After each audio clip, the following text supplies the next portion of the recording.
please subscribe and don't forget to press the bell icon to get notified whenever we upload a new video.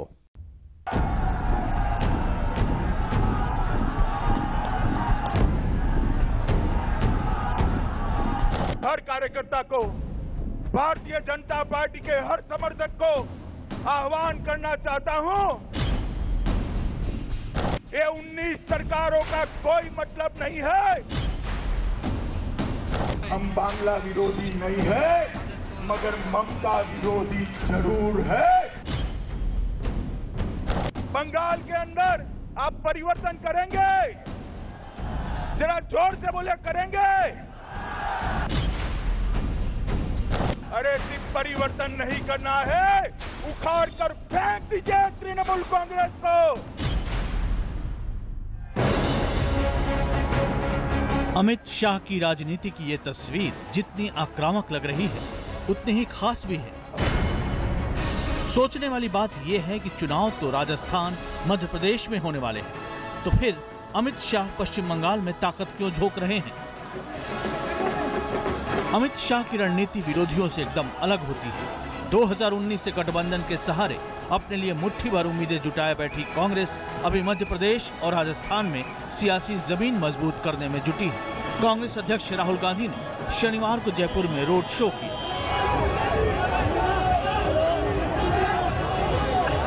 BJP का MLA rape करता है, प्रधानमंत्री के मुंह से एक शब्द नहीं आता है। उधर पूरी उत्तर प्रदेश की बीजेपी उस एमएलए को बचाने में लगती है। बेटी पढ़ाओ, बेटी बचाओ बीजेपी के नेताओं से। लेकिन अमित शाह बंगाल की धरती पर मौजूद थे, जहां अभी कोई चुनाव नहीं आने वाला है, क्योंकि वो राज्यों में चुनाव के साथ साथ लोकसभा चुनाव की तैयारी में भी जुटे हैं। भारत माता की जय। स्वागतम स्वागतम अमित शाह जी, स्वागतम। बीजेपी अध्यक्ष अमित शाह ने 2018 के चुनाव से बहुत पहले ही 2019 की तैयारी शुरू कर दी है। इस बार लक्ष्य है 300 सीट पार वाली मोदी सरकार, लेकिन इन 300 सीटों में सबसे खास बन गई है बंगाल की कुल 42 में से 22 सीट। जितने भी अत्याचार करने हैं कर ले, जब काउंटिंग हो 2019 के चुनाव का, घिन कर भारतीय जनता पार्टी की सीटें 22 से ज्यादा होगी। मैं कार्यक्रम पर डंके की चोट पर कहने के लिए तैयार हूं, पश्चिम बंगाल में भारतीय जनता पार्टी 22 से ज्यादा सीटें।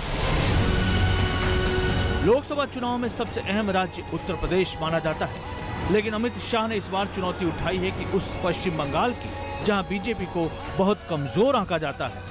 अमित शाह को ऐसे ही चुनौती भरे लक्ष्यों को साधने के लिए जाना जाता है। अमित शाह बीजेपी की आक्रामक और संगठनात्मक राजनीति के वो पोस्टर बॉय हैं जो मुश्किलों को चुटकी में आसान करना जानते हैं। इसीलिए 2019 में 22 का मंत्र अभी से दिया गया है। बंगाल के जब अपना स्टेट असेंबली का चुनाव हुआ, तब इनकी वोट उतर के 11% तक आ गई, और जो तृणमूल का 44% है, तो ये करीबन असंभव है कि इतना वोट परसेंटेज वो मेकअप कर ले। अमित शाह ने 2019 के लिए जीत का जो टारगेट रखा है वो बहुत बड़ा है, इसीलिए अभी से तैयारी की जा रही है। अमित शाह भले अभी पश्चिम बंगाल में हो, लेकिन उनका संगठनात्मक ढांचा हर राज्य में ताकत झोंके हुए है। अमित शाह की रणनीति की ये 3 तस्वीरें काफी कुछ बताने वाली हैं। 11 अगस्त को अमित शाह पश्चिम बंगाल की राजधानी में मौजूद रहे। वो ममता बनर्जी पर बरस रहे थे और पश्चिम बंगाल की धरती पर वोटों के बीज बोने का मिशन साध रहे थे। लेकिन दूसरी तस्वीर देखिए, जब उनकी पार्टी के कई बड़े चेहरे मेरठ में मौजूद रहे। इन सभी ने सियासी तौर पर सबसे अहम राज्य उत्तर प्रदेश में 73 से ज्यादा सीटों का टारगेट लेकर यूपी कार्य समिति को जीत का मंत्र दिया। और 17 अगस्त को एक खास तस्वीर और आने वाली है, जिसमें अमित शाह 2019 सहित कई राज्यों के चुनाव में जीत के लिए खास मंत्र देने वाले हैं। तो अब जरा पहली तस्वीर की पड़ताल करते हैं। 70% आबादी पर शासन कर रही भारतीय जनता पार्टी ने मिशन बंगाल पर फोकस किया है। बंगाल में बीजेपी अध्यक्ष अमित शाह की दिलचस्पी बता रही है कि 42 लोकसभा क्षेत्रों वाले बंगाल में असली टक्कर बीजेपी और टीएमसी के बीच में होगी। इसलिए अमित शाह बार बार बंगाल का दौरा कर रहे हैं और ममता बनर्जी पर सीधा हमला बोल रहे हैं। एनआरसी का समर्थन करते हो या नहीं करते हो? जरा जोर से बोलिए, करते हो या नहीं करते हो? अरे ममता दी के कान बहरे हैं, ऐसी धीरी आवाज से सुनाई नहीं पड़ेगा। जोर से बोलिए, बांग्लादेशी घुसपैठिए जाने चाहिए या नहीं जाने चाहिए? फिर एक बार बोलिए, जाने चाहिए या नहीं जाने चाहिए? एनआरसी होना चाहिए या नहीं होना चाहिए? एक ऐसी प्रचंड ताकत खड़ी करिए कि ममता दी को भी डरकर एनआरसी का समर्थन करना पड़े। 65 कार्यकर्ताओं की हत्या कर दी गई है। तृणमूल कांग्रेस अगर मानती है कि भारतीय जनता पार्टी के कार्यकर्ताओं की हत्या कर आप बच जाओगे, तो आप कम्युनिस्टों का शासन याद कर लो। ममता दीदी, हत्या करने वाले कभी बचते नहीं। जब जनता जागती है, हत्या करने वालों ने गद्दी छोड़नी पड़ती है। आप मुझे बताइए, दुर्गा पूजा के अंदर मां दुर्गा की मूर्ति के विसर्जन नहीं करने देते हैं, ये वाजिब है क्या? ऐसा होना चाहिए क्या? जरा जोर से बोलिए, होना चाहिए क्या?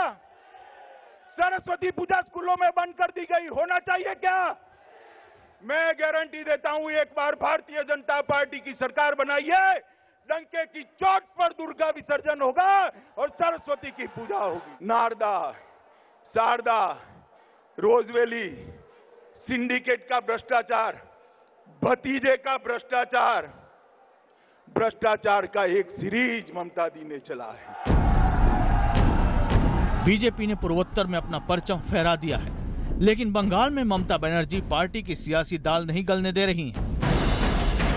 राष्ट्रीय स्तर पर भी बनर्जी प्रधानमंत्री नरेंद्र मोदी के खिलाफ सबसे मुखर नेता के रूप में उभर रही हैं। ऐसे में अमित शाह उन्हें उनके गढ़ में ही जाकर जवाब देना चाहते हैं। 2019 में ममता बनर्जी गठबंधन सरकार का संभावित चेहरा हो सकती हैं। इस बात को भांपते हुए अमित शाह पश्चिम बंगाल में ममता बनर्जी की जड़ें कमजोर करना चाहते हैं, ताकि उनके राज्य से सीटें भी आ सकें और नरेंद्र मोदी के सामने उभरने वाले एक शक्तिशाली चेहरे को कद में कम किया जा सके। फरवरी में ममता बनर्जी सरकार ने आरएसएस से जुड़े 125 स्कूल को बंद करने का आदेश दिया। सरकार के इस आदेश पर सियासी विवाद शुरू हो गया। इन स्कूलों के जरिए पश्चिम बंगाल में आरएसएस और बीजेपी अपनी पैठ बढ़ा रहे हैं। आरएसएस दक्षिण बंगाल में 910 जबकि उत्तरी बंगाल में 452 शाखाएं चला रहा है। राज्य में 226 मंडलों के जरिए भी आरएसएस की गतिविधियां चल रही हैं। दूसरी ओर ममता बनर्जी बीजेपी पर हिंदुत्व के नाम पर कट्टरता फैलाने के आरोप लगाती है। बीजेपी ममता के खिलाफ ताकत तो झोंके हुए है, लेकिन बंगाल की सत्ता पाना और 22 सीट जीतना इतना आसान नहीं है। पर इनका जो मेजर जो फेस्टिवल्स हैं, दुर्गा पूजा, काली पूजा, सरस्वती पूजा, जगद्धात्री पूजा, इसका जो जमीन पूरा बैठा हुआ है वो ममता दीदी ने पूरा कब्जा करके रख दिया। बंगाल में बीजेपी की सबसे बड़ी खूबी यह है कि वो अनटेस्टेड पार्टी है। इन दिनों लेफ्ट और कांग्रेस का ग्राफ गिर रहा है, जबकि तृणमूल कांग्रेस और बीजेपी का बढ़ रहा है।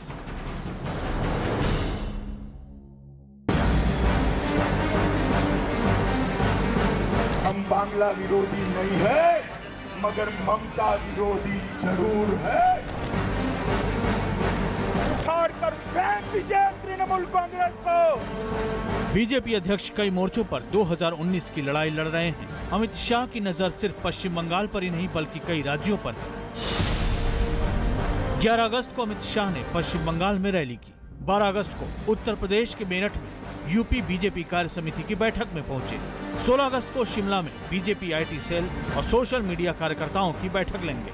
17 अगस्त को दिल्ली में बीजेपी राष्ट्रीय कार्यकारिणी की बैठक में मौजूद रहेंगे।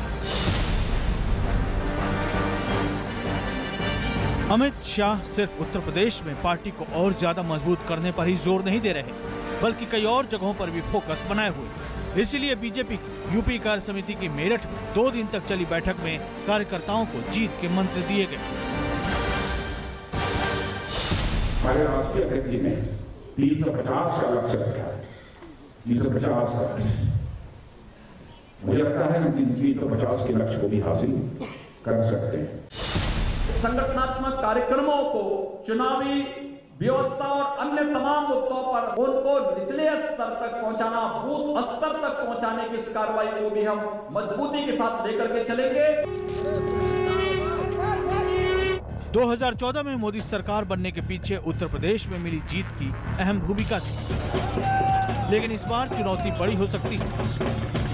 2014 का चुनाव विरोधियों ने अलग अलग लड़ा था, लेकिन इस बार मायावती, अखिलेश यादव, कांग्रेस और आरएलडी साथ मिलकर चुनाव लड़ने की तैयारी में।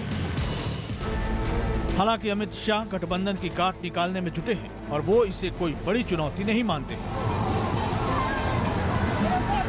उत्तर प्रदेश में लड़ाई अब कितनी मुश्किल मानते हैं, क्योंकि वहाँ सपा, बसपा और कांग्रेस और आरएलडी का महागठबंधन हो रहा है, और अगर इस गठबंधन को देखा जाए वोट के टर्म्स में तो इनके पास वोट काफी है। तो आप लड़ाई मुश्किल मानते हैं या लगता है कि आपके काम को? प्रबल प्रताप जी, पॉलिटिक्स फिजिक्स नहीं होता है। 100 ग्राम प्लस 100 ग्राम करो तो 200 नहीं हो जाता है। पॉलिटिक्स केमिस्ट्री होता है। 2 पदार्थ इकट्ठा करो तो तीसरा ही पदार्थ बन जाता है। इस प्रकार से नहीं चलती है पॉलिटिक्स। यूपी के 2 लड़के इकट्ठा हो गए, ये दोनों के वोटों का योग कर दे तो 243 सीटें इन लोगों की बनती है, और माहौल बदलेगा तो और 50 जुड़ जाएगी। कुछ नहीं हुआ, 300 सीट जरूर आई किसी पार्टी की, मगर भारतीय जनता पार्टी की आई। इनके सुपड़े साफ हो गए। 2019 के लिए अमित शाह ने और बड़ा लक्ष्य रखा है, इसीलिए कई मोर्चों पर एक साथ लड़ाई लड़ी जा रही है।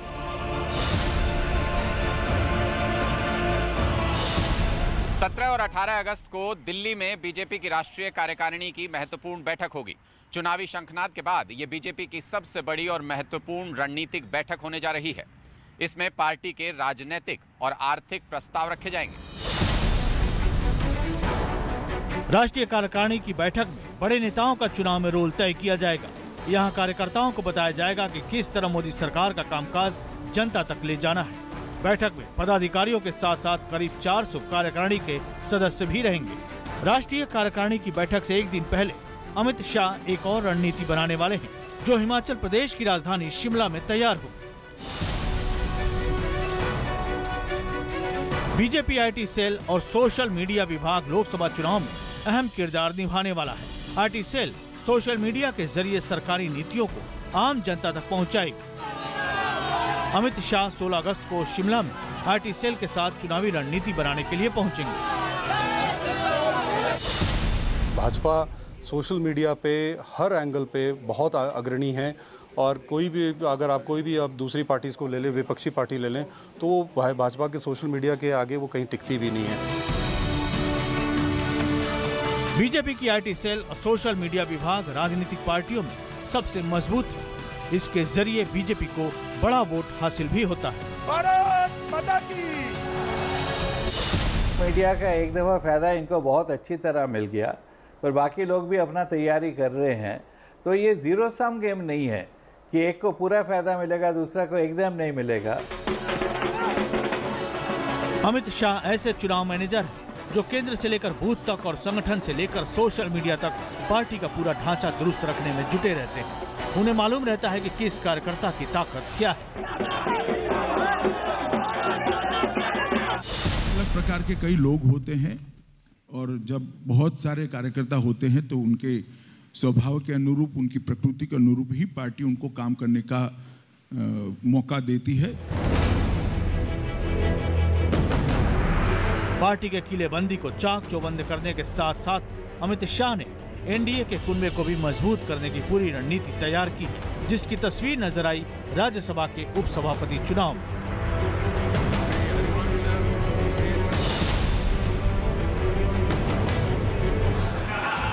और यही हुआ भी, यूपीए हाथ मलता रह गया।